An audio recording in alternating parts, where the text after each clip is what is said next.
The research ship Horizon's Edge moved slowly through the dark space near the Kepler system. Commander Jake Morrison stood on the bridge watching the stars through the large window. He was a tall man with gray hair and tired eyes. Behind him, 42 other people worked at their stations. They were scientists, engineers, and security guards who had come to explore the far edges of space. Dr. Lisa Carter walked up to Jake with a datapad in her hands. She was the ship's best scientist, always careful about everything they found. Her blonde hair was pulled back tight, and she looked worried. "Commander, we found something strange on the third moon," she said. "The scans show buildings that are very old, much older than anything we have seen before." Jake took the datapad and looked at the pictures. The structures were made of a dark metal that seemed to shine with its own light. They were built in shapes that hurt to look at, like they were not made by any normal mind. "How old?" Jake asked. "Maybe 10,000 years? Maybe more," Lisa said. "The metal is something we have never seen. It does not match anything in our databases." Ryan Blake, the security chief, came over to them. He was a big man with scars on his face from old battles. He did not trust anything they could not explain. "I don't like this," Ryan said. "We should call Earth and ask for backup before we go down there." Jake shook his head. "We are explorers. This is what we came to do, but we will be careful. Take a small team and set up a safe area first." 2 hours. Later, Jake, Lisa, and 6 others landed on the moon's surface. The gravity was light, making each step bounce a little. The ancient buildings stood before them like sleeping giants. Up close, they could see that the metal walls had strange symbols carved into them. "Wow. The air is safe to breathe," said Tom, one of the engineers, "but the energy readings are off the charts. Something is still powered inside these buildings." They walked through an opening that was shaped like a triangle. Inside, the walls glowed with a soft blue light.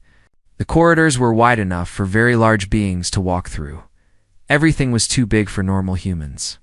"Whatever built this was much bigger than us," Lisa whispered. They found a central room with a tall pillar in the middle. The pillar was covered in symbols that seemed to move when they looked at them. Jake reached out to touch it, but Lisa grabbed his arm. "Wait," she said. "Let me scan it first." But it was too late. Jake's hand touched the cold metal, and the pillar began to glow brighter. The symbols started spinning around it like a tornado of light. A deep sound filled the air, like a giant bell ringing. "What did you do?" Ryan shouted, pulling out his weapon. "I don't know," Jake said, stepping back. "It just activated when I touched it." The pillar sent out a beam of light that shot up through the ceiling and into space. The beam was so bright it could be seen from orbit. On the ship above, the crew watched in fear as the light reached out into the darkness between stars. "Commander, you need to get back here now," came the voice of the ship's captain over the radio. "That beam is sending some kind of signal into deep space." They ran back to their shuttle and lifted off as fast as they could, but the damage was done. The signal had been sent, and somewhere in the vast darkness of space, something had heard. It far away beyond the edge of the galaxy, an ancient ship floated in the void. It was a massive vessel built for one purpose: hunting. Inside the ship, a creature stirred from its long sleep. Vexstar was 8 feet tall, covered in natural armor that looked like black scales. Its eyes were yellow and cold, like those of a snake. He had been sleeping for 50 years, waiting for the right signal. The beacon from the human ship reached his vessel, and the ship's computers woke him up. Vexstar stretched his long arms and smiled, showing teeth that could tear through metal. The signal told him everything he needed to know. A new species had found one of the old hunting beacons. It was time for another hunt. Vexstar belonged to a race called the Kethmori. They were the greatest hunters in the galaxy, and they had been hunting for thousands of years. They traveled from world to world, looking for species that might give them a good fight. Most species were too weak and died too quickly. But sometimes, they found prey that was worth the effort. The signal from the human ship told him that these creatures were curious and brave enough to explore dangerous places. That was a good sign. Brave prey made the best trophies. Vexstar walked through his ship, waking up his hunting pack. There were 12 other Kethmori on the ship, all of them skilled killers. They had hunted together for centuries, taking trophies from dozens of worlds. "What have you found for us, Vexter?" asked Crix, his second-in-command. She was smaller than him but twice as fast, with claws that could cut through steel. "A new species," Vexter said. "They call themselves humans. They found one of our beacons and activated it. The signal shows they have basic space travel but no real weapons. They should provide some entertainment." The hunting ship changed course and began moving toward the Kepler system. It would take several days to reach the human ship, but Vextar was patient. Good hunts were worth waiting for. Back on the horizon's edge, Jake tried to explain what had happened to his crew. It studied the signal and found that it was not random. It was clearly a message sent to someone or something far away. "We need to leave," Ryan said for the 10th time. "Whatever that signal called, we don't want to meet it." "Can't leave yet," Lisa argued. "This is the greatest discovery in human history. We need to study it more." Jake stood between them, trying to keep the peace. But deep down, he agreed with Ryan. Something felt wrong about the whole situation. The beacon had been too easy to activate, like it was meant to be found. "We will study it from a safe distance," Jake decided. "Move the ship back to the edge of the system. If anything comes looking for us, we will have time to escape." But as they prepared to leave, their sensors picked up something moving toward them from deep space. It was still far away, but it was big and moving fast. "It's too fast for any natural object," Commander said, the sensor operator. "Whatever is coming toward us, it will be here in 3 days." Jake felt his blood turn cold. 3 days was not enough. Time to get back to Earth, or even to the nearest human colony. They were trapped, and something was coming for them in his private quarters. Jake opened a communication channel to Earth. The message would take weeks to reach home, but he had to try. "This is Commander Jake Morrison of the Horizon's Edge. We have made contact with alien technology and may have triggered some kind of response. If you don't hear from us again, avoid the Kepler system. Whatever's coming for us, it's not friendly." He closed the channel and sat back in his chair. Outside his window, the stars looked the same as always. But Jake knew that somewhere out there, death was coming for him and his crew. And there was nowhere to run. The hunt was about to begin. 50 years had passed since the Horizon's Edge disappeared in the Kepler system. On Earth, everything had changed. The 3 survivors who escaped in emergency pods had brought back a terrible story. They told of alien hunters who killed 4 sport creatures that saw humans as nothing more than prey to be collected. Director Alex Kane stood in the command center of the Terran Defense Initiative, looking at the massive screens that showed Earth's new defenses. He was a hard man with steel-gray eyes and hands that never stopped moving. The weight of protecting humanity rested on his shoulders. "Report," Alex said to the woman beside him. Dr. Maya Singh was the smartest person Alex had ever met. She worked day and night to make humans stronger, faster, and better able to survive. Her dark hair was streaked with gray from years of stress, but her mind was sharper than ever. "The enhancement program is ahead of schedule," Maya said, reading from her tablet. "We have successfully modified the genetics of over 2 million volunteers. Their strength is 3 times normal human levels. Reflexes are twice as fast. And their healing ability is remarkable." Alex nodded. "What about the cybernetic program?" "Even better results," Maya smiled. "The new implants let soldiers think as fast as computers. They can process battle information in seconds that would take normal humans minutes to understand. The connection between brain and machine is almost perfect now." Behind them, General Ben Cooper walked up with a group of officers. Ben was old-school military, a man who believed in preparation and hard training. He had been working for 50 years to turn Earth into a fortress that could defend itself. "The fleet is ready for testing," Ben announced. "We have built 300 warships using technology we learned from the alien wreckage. Each ship has weapons that can destroy anything we have ever seen." Alex walked to the main screen and activated it. The image showed Earth from space, but it looked nothing like the peaceful blue planet from old pictures. Now it was surrounded by rings of defense stations, weapon platforms, and automated guard ships. The moon had been turned into a military base with enough weapons to destroy entire fleets. 50 years ago, we were helpless, Alex said to his team. 3 people survived out of 43. The aliens played with our people like cats play with mice. It will never happen again. In the training centers around the world, the new, enhanced humans practiced for war. Kate Riley was one of the best. She had volunteered for both genetic modification and cybernetic implants when she was 18. Now at 25, she was barely human anymore. Kate could run faster than any normal person could drive a car. Her bones were stronger than steel. Her eyes could see in complete darkness. The computer in her brain let her calculate bullet paths and enemy movements instantly. She was the perfect soldier for fighting alien hunters. Again, shouted her instructor as Kate ran through the combat course. She moved like lightning, dodging laser beams and destroying targets with weapons that fired faster than the eye could follow. The course was designed to simulate fighting the Kethmori aliens. Based on the reports from the survivors, Kate finished the course in record time and walked over to her instructor. "When do you think they will come back?" she asked. "Could be tomorrow, could be 100 years from now," he replied. "But when they do come, we will be ready." All over Earth, similar scenes played out. Children learned to fight before they learned to read. Every city had underground bunkers filled with weapons and supplies. Every building was designed to become a fortress if needed. Humanity had learned that in a dangerous universe, only the strong survived. In space, Admiral Jack Harrison commanded the largest fleet Earth had ever built.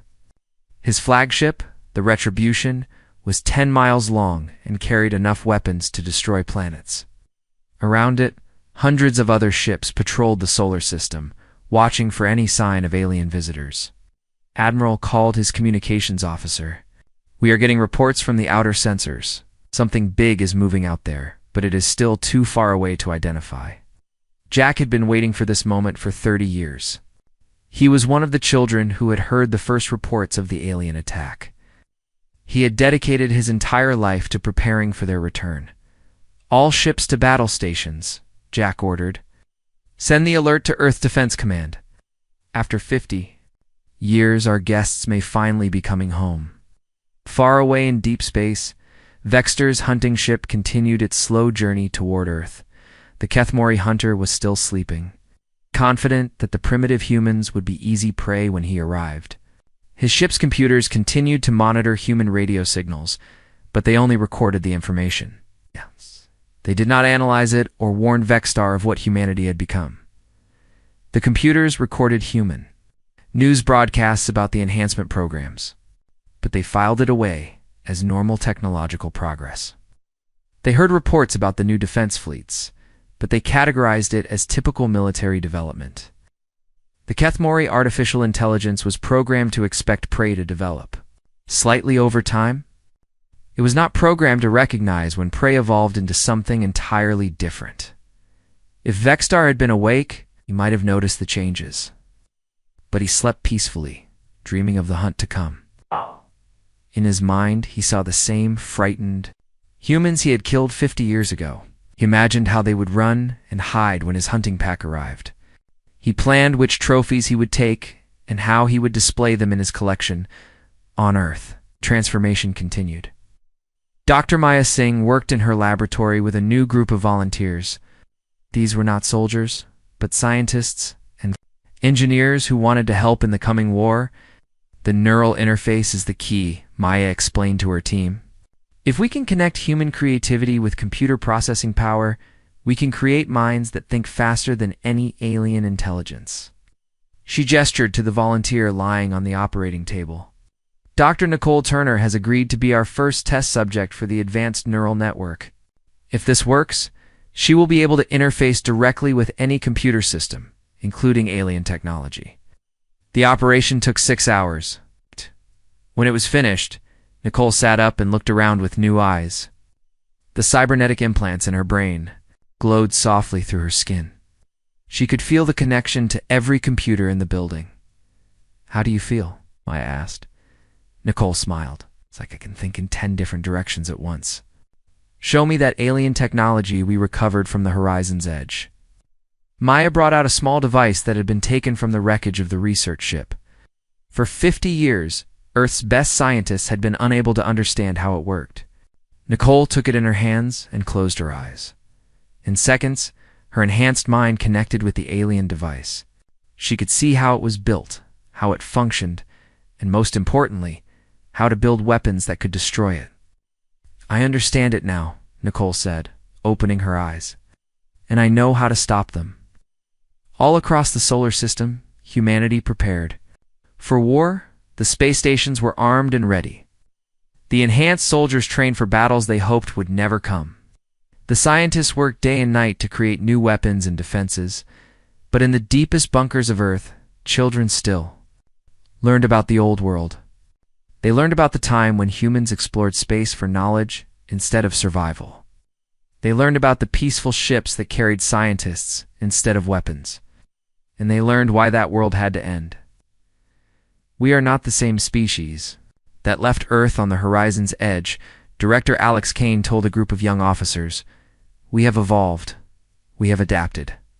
We have become something that can survive in a universe full of predators." He looked out at the young faces before him. Each one had been enhanced, modified, and trained from birth to be a perfect soldier. They were humanity's answer to the alien threat. When our enemies return, they will not find the same prey they hunted before. They will find something new, something dangerous, something that hunts back. In the darkness of space, Vextar's ship continued its journey toward Earth, carrying a hunter who had no idea that his prey had evolved into something far more dangerous than he could imagine. 100 years after the destruction of the horizon's edge, Vextar's hunting ship crossed into Earth's solar system. Deep inside the massive vessel, the ancient hunter stirred from his long sleep. His yellow eyes opened slowly as the ship's computers brought him back to consciousness. Vextar stretched his 8-foot frame and walked to the command center. His black scales gleamed in the dim light, and his claws clicked against the metal floor. He had been dreaming of the hunt for decades, imagining how the humans would scatter like frightened animals when he arrived. "Report," he commanded his ship's artificial intelligence. "We have arrived at the target system," the computer replied. "Initial scans show significant technological development since our last visit. The prey species has expanded beyond their home planet." Vextar nodded. "This was expected. Most species developed some space travel before the Kethmori returned for the final hunt. It made the chase more interesting." "Show me their defenses," he ordered. The main screen lit up with images of the solar system. Vextar frowned as he saw the massive defense networks surrounding Earth. Weapon platforms floated in organized patterns around the planet. The moon bristled with military installations. Ships patrolled in formation throughout the system. "Impressive for such a young species," Vextar muttered. "But still just prey trying to hide from their betters." What Vextar did not understand was the true scale of what he was seeing. His ship's sensors detected thousands of human vessels, but they missed the millions of automated defense drones hidden throughout the asteroid belt. They saw the obvious military installations, but they could not detect the stealth platforms that tracked his every movement. On Earth, Admiral Jack Harrison stood in the command center of the Terran Defense Force. At 70 years old, he had spent his entire life preparing for this moment. The screens around him showed the alien ship moving slowly through the outer system. "All units to battle stations," Jack ordered. "Send the signal to every ship, every station, every enhanced soldier in the system. The hunters have returned." Captain Luke Anderson received the signal aboard his battleship Nemesis.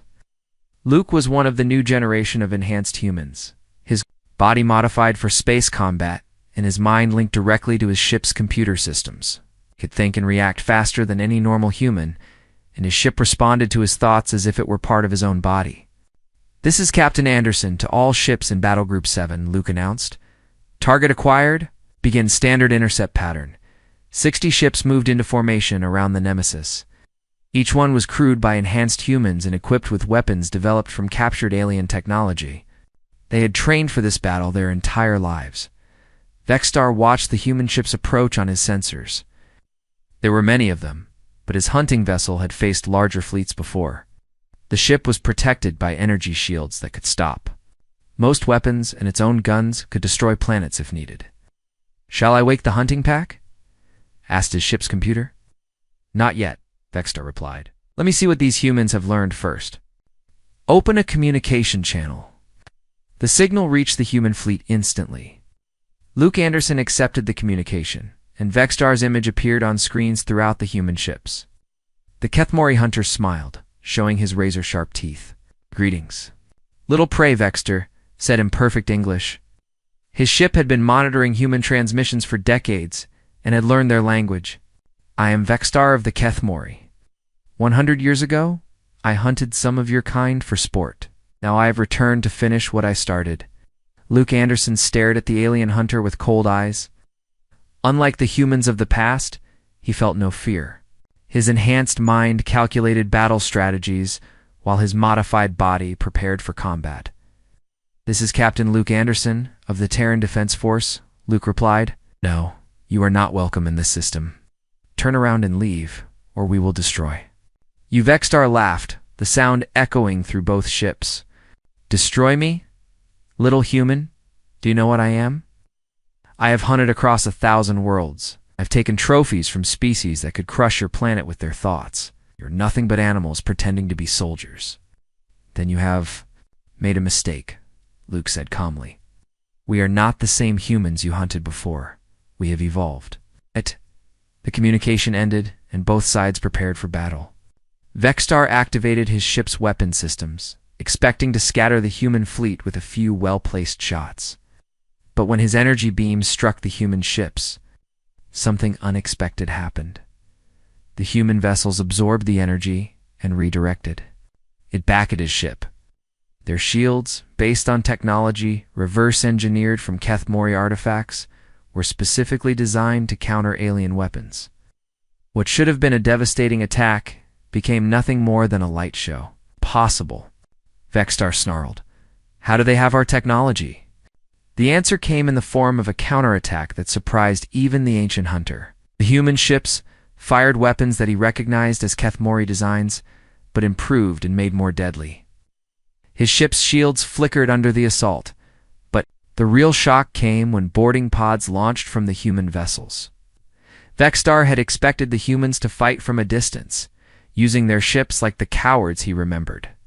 Instead, they were trying to board his hunting vessel for close combat. "Computer, analyze the boarding craft," Vexstar ordered. Unable to scan the contents, the computer replied. "The pods are shielded against our sensors." The pods attached to his ship's hull and began cutting through the armor. Vexstar smiled grimly and activated the internal defenses. His ship was filled with traps and automated weapons designed to kill any intruders. No prey had ever survived boarding a Kethmori hunting vessel, but the humans who cut their way into his ship were unlike anything Vexstar had ever seen. Sergeant Kate Riley led the boarding party, her enhanced body moving with inhuman speed through the ship's corridors. Her cybernetic implants allowed her to see through walls and detect hidden traps before they could activate. Behind her came 20 other enhanced soldiers, each one a perfect killing machine designed specifically for fighting alien hunters. Moved through the ship like ghosts, their enhanced senses guiding them around every trap and obstacle. "Multiple intruders detected," his ship's computer announced. "Internal defenses are not responding." Vexstar could not believe what he was seeing through the ship's internal cameras.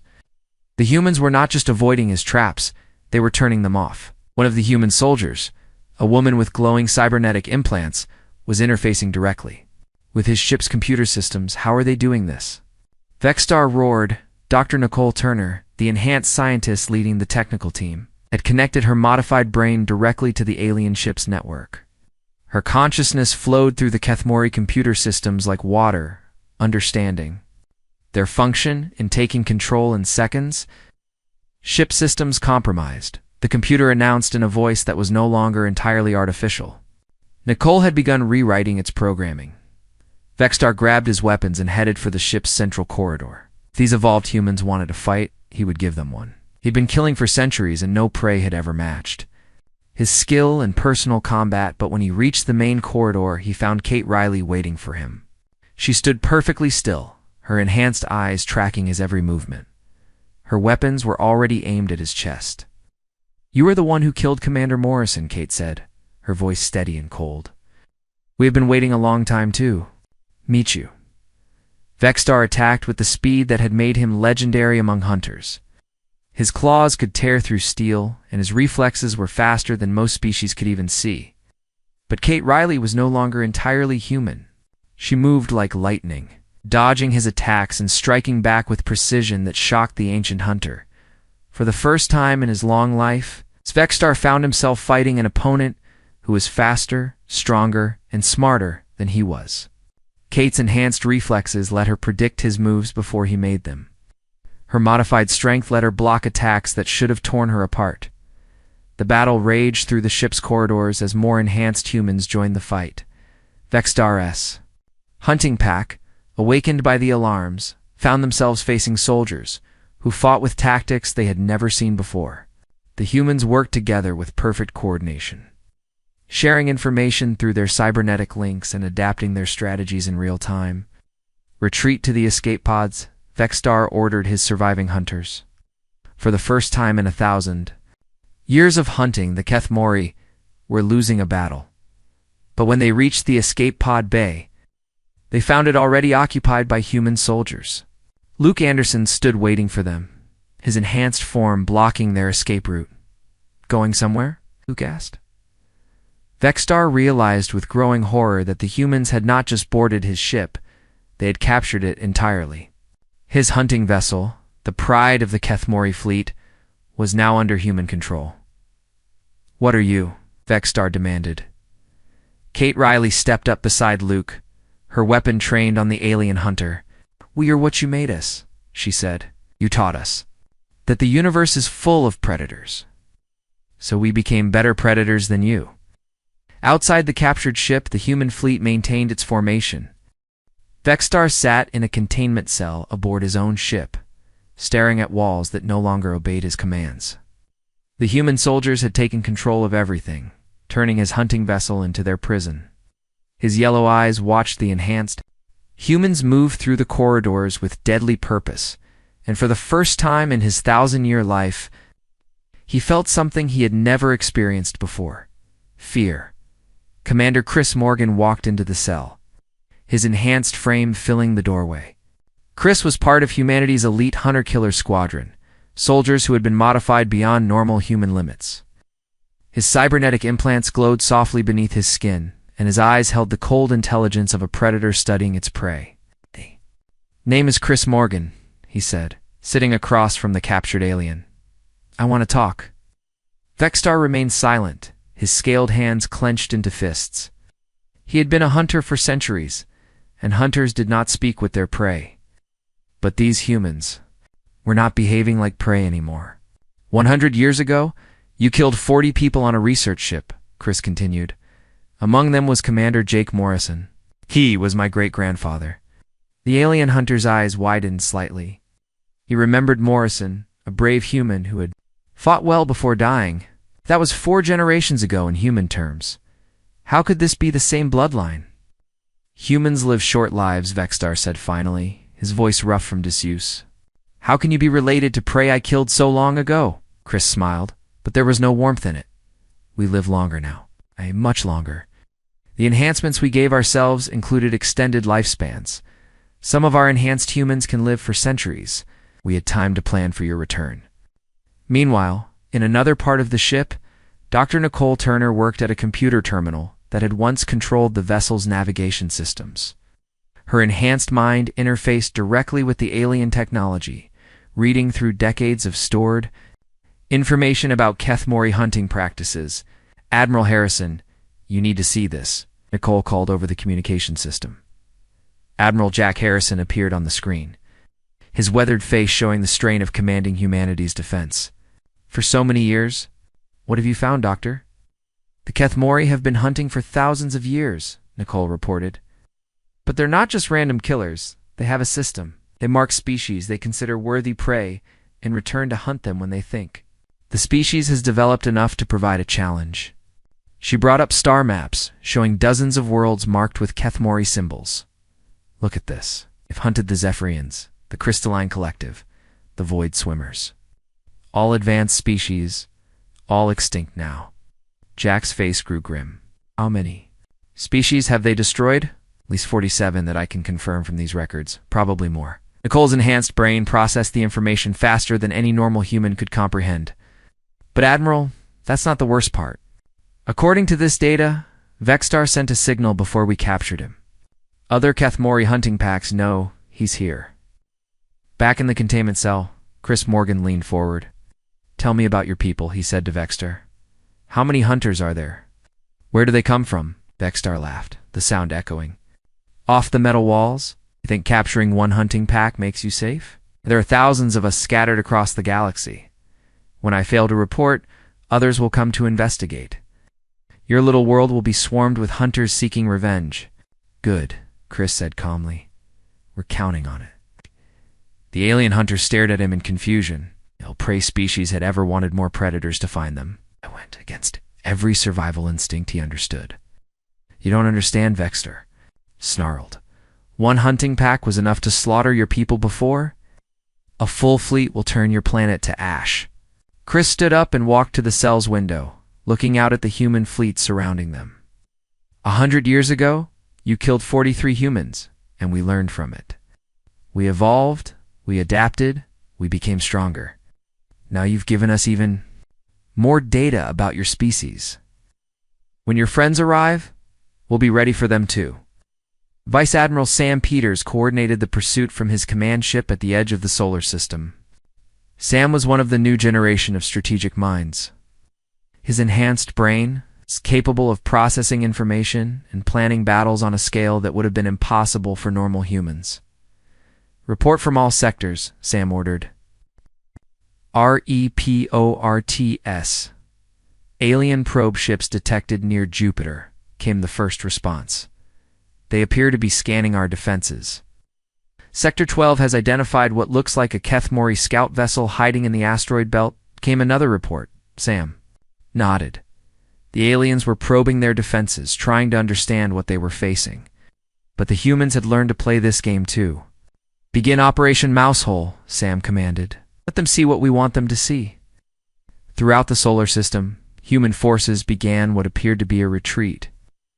Ships pulled back from their positions, weapon platforms powered down, and defense stations went silent. To any observer, it would look like the humans were abandoning their outer defenses in panic. But the retreat was carefully planned.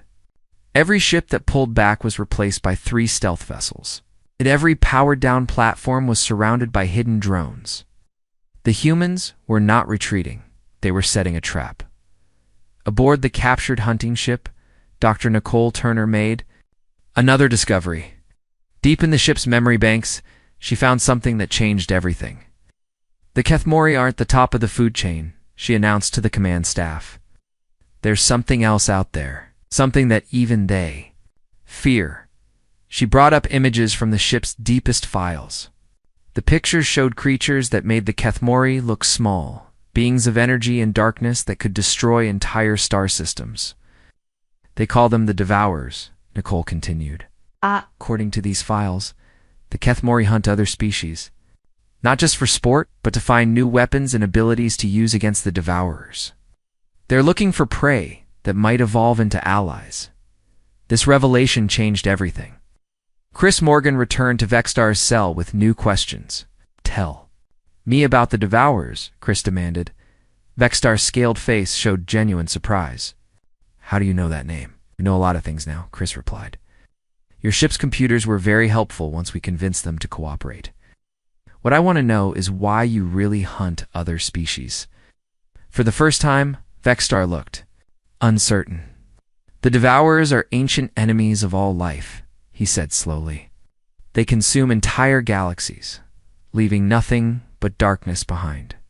The Kethmori hunt to find species that might be strong enough to fight them. And if we're not strong enough," Chris asked, "then we kill you before the Devourers find you," Vexstar said simply. Oh. "Better to die as prey than be consumed by the darkness." Chris felt a chill run down his enhanced spine. "How long do we have?" "The Devourers move slowly between galaxies," Vexstar replied. "But they will reach this galaxy within 1,000 years, maybe less." Meanwhile, the Kethmori probe ships had completed their scan of the solar system's outer defenses. What they saw convinced them that the humans were weak and frightened. The alien fleet began moving toward Earth, confident that they could avenge their captured comrade. Admiral Harrison watched their approach on his command screens. "All units hold position," he ordered. "Let them come deeper into the system." The Kethmori fleet was impressive, consisting of 12 hunting ships, each capable of destroying fleets. But as they moved past Jupiter, they triggered the first phase of the human trap. Hidden weapon platforms activated around them, firing missiles that had been waiting in cold space for hours. The Kethmori ships deflected most of the attacks with their energy shields, but the missiles were not meant to destroy them. They were meant to mark them. "Target acquisition complete," reported Captain Luke Anderson from his position near Mars. "All enemy ships are painted with tracking nanobots." The nanobots were a human innovation, microscopic machines that attached to alien hulls and transmitted location data. No matter where the Kethmori ships went, the humans would be able to track them. "Begin Phase 2, Admiral Harrison commanded. Human ships appeared from hiding places throughout the asteroid belt, surrounding the alien fleet from all directions. But these were not the same ships the Kethmori had seen retreating earlier. These vessels were larger, more heavily armed, and crewed by enhanced humans, whose reaction times were measured in milliseconds. The battle that followed was unlike anything the Kethmori had ever experienced. The humans fought with tactics that seemed impossible, coordinating attacks across vast distances with perfect timing. Their ships moved in patterns that no normal crew could execute, performing maneuvers that would have killed unenhanced pilots. But the most shocking thing was how the humans adapted during the fight itself. Every weapon the Kethmori used was analyzed and countered within minutes. Every tactic was met with an immediate response. It was as if the entire human fleet shared a single mind. In truth, that was exactly what was happening. Enhanced humans were linked through their cybernetic implants, sharing information and coordinating strategies faster than any individual could think.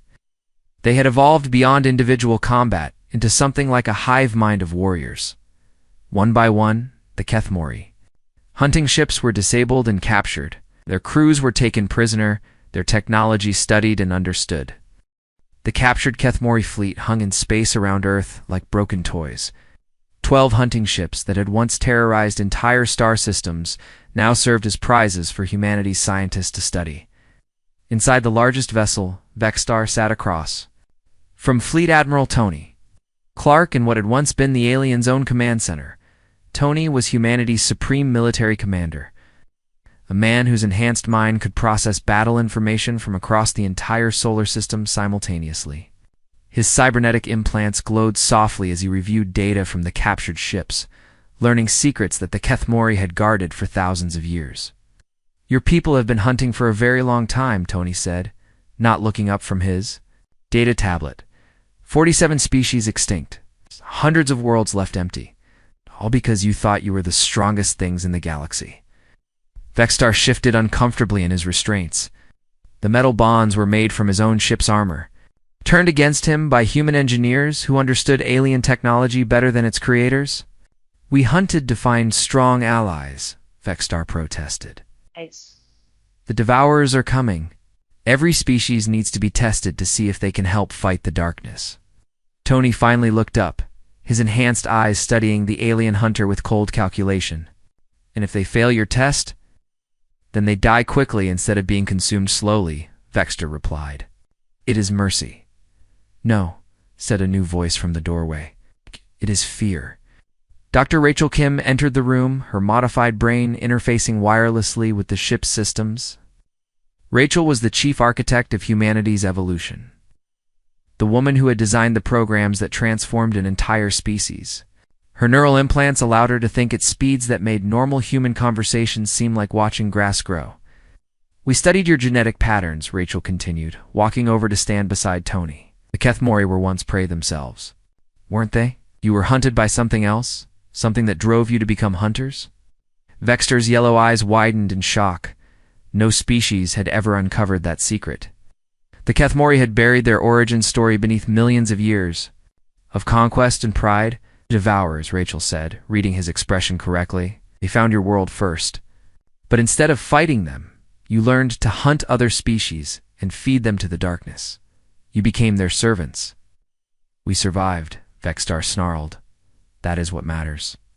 But you never really escaped, Tony observed. You just became another kind of prey. Prey that hunts for its masters. The truth hung in the air between them like a poison cloud. The mighty Kethmori, terror of the galaxy, were nothing more than slaves who had forgotten their chains. Colonel Dan Foster appeared on the communication screen, his enhanced features sharp and alert. Dan was humanity's primary negotiator, modified. Not just for combat, but for understanding alien psychology. His brain could process emotional patterns and predict behavior with computer-like accuracy. Admiral Clark, we have a situation developing, Don reported. Long-range sensors are detecting massive energy signatures moving toward this galaxy. The Devourers are ahead of schedule. Tony's expression darkened. How long do we have? Years, maybe less, Dan replied. They're moving faster than the Kethmori records indicated. Vexstar laughed bitterly. 50 years? No. You think you can prepare for the Devourers in 50 years? Civilizations that have existed for millions of years could not stop them. Rachel turned to the captured hunter with something that might have been pity in her enhanced eyes. Those civilizations were like you. They tried to face the Devourers as individual species, competing and fighting each other even as the darkness approached. She gestured to the screens around them, which showed images of Earth and the surrounding space. But Earth was no longer alone. Ships from dozens of different species filled the solar system, all bearing the same symbol, a circle of stars representing the new Galactic Defense Alliance. We did something different, Rachel explained. Instead of hunting other species, we found them and offered them what you never did. A choice. Join us willingly, or face the Devourers alone. Vexstar stared at the images in disbelief. Humans had done in 100 years what the Kethmori claimed was impossible. They had united multiple species under a single banner, creating an alliance based on cooperation instead of conquest. Impossible, Vexstar whispered. Species don't work together. They compete, they fight, they destroy each other. Old species do. Tony agreed. But we evolved beyond that. We learned that individual strength means nothing if the entire galaxy falls to darkness. The screens changed to show battle reports. From across the galaxy, human ships fought alongside alien vessels against Devourer scout forces that had arrived early.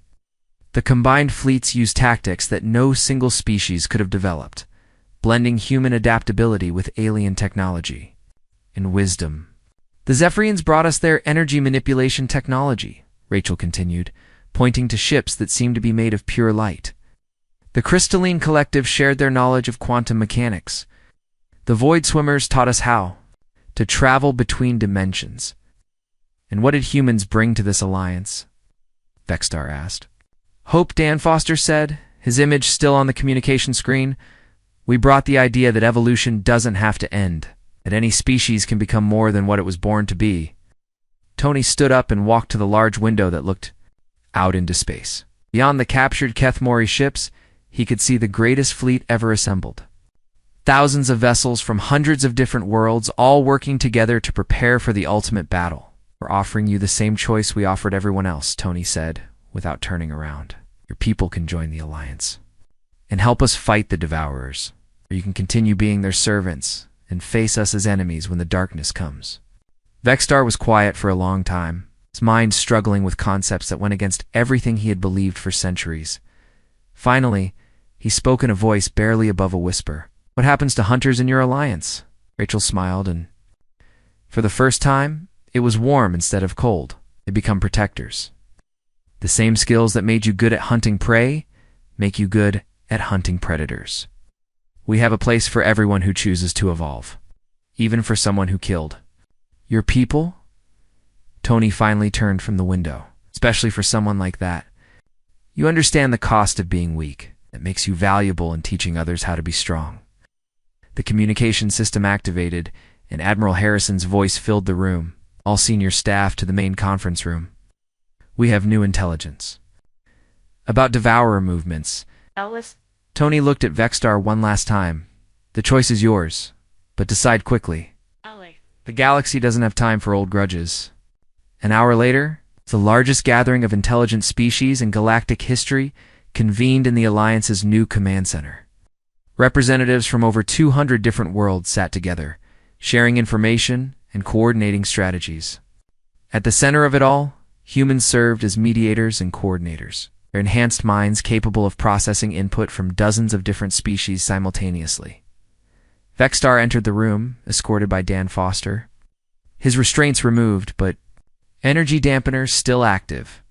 He looked around at the assembled beings and saw something he had never witnessed before. Former enemies working together, predator and prey species sitting side by side, all focused on a common goal. The Devourers will arrive in 3 years, announced Admiral Harrison, his voice carried to every ship in the fleet. They're bringing a force larger than anything we've ever detected. Millions of ships, each one capable of consuming entire solar systems. Murmurs of fear rippled through the assembly, but they were quickly replaced by determined discussion. Species that had never met before began sharing defensive technologies. Former enemies offered their fleets to protect each other's worlds. We estimate they'll need to consume approximately 60% of this galaxy to fuel their journey too. The next one, Harrison continued, unless we stop them here. An alien delegate with crystalline features raised a glowing appendage. What makes you think we can succeed where others have failed? Harrison gestured to the assembly around them. Because we're not trying to survive as individual species anymore. We've evolved into something the Devourers have never faced, a unified galaxy that fights as one organism. Vexstar found himself speaking before he realized it. The Devourers feed on division and fear. It turns species against each other, making them easier to consume.